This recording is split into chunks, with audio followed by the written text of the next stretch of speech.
So we are really fortunate that this exhibition represents the very first one in a new additional gallery space in the Museum of Anthropology and Archaeology.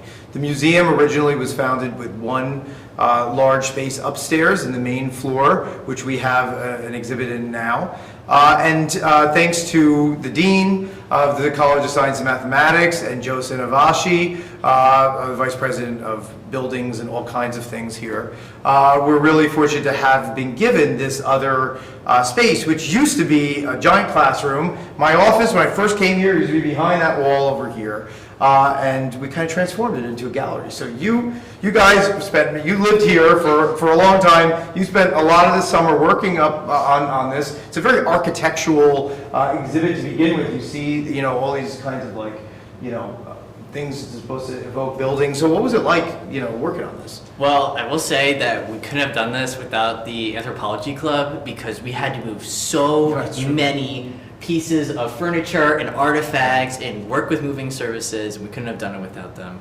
But seriously. And without Tom. Oh, with Tom as well. Right. Yeah, I mean, he is responsible for everything you see here. Whether you think it's him or not, he probably did. And he did it in like 12 hours. That too. Every time. Boom, just put it up. Absolutely. Yeah. So once we got this place gutted out, we really had to think about colors and painting and things like that. And so we had lots of deliberation about what the colors should be, and ultimately we decided on a off-white. And this classroom used to be multiple colors, painted over multiple years. So we completely transformed this space into looking like a professional room.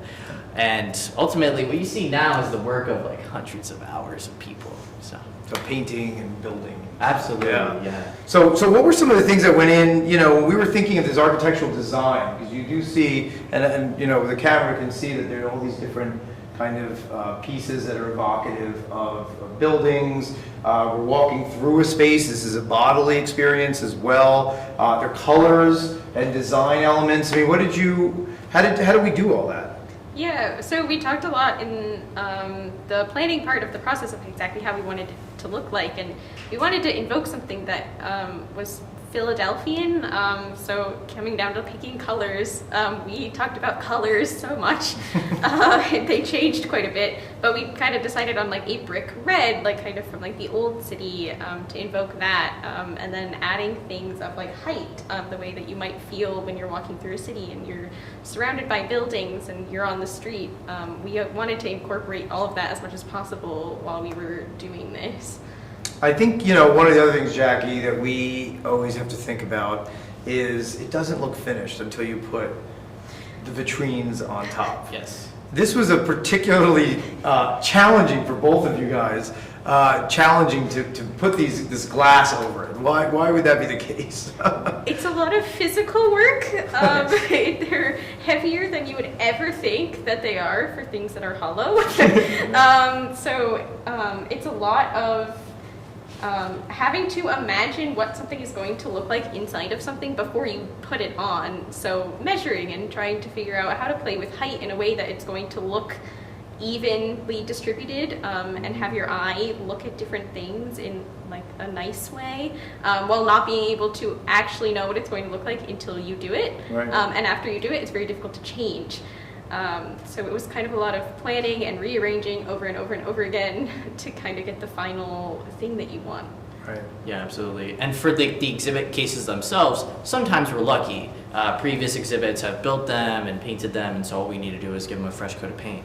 But sometimes when we're building specialty things, such as like the platforms, which was like a big thing that we really wanted to do to evoke the sense that you're on a sidewalk, we actually had to create that like new and fresh.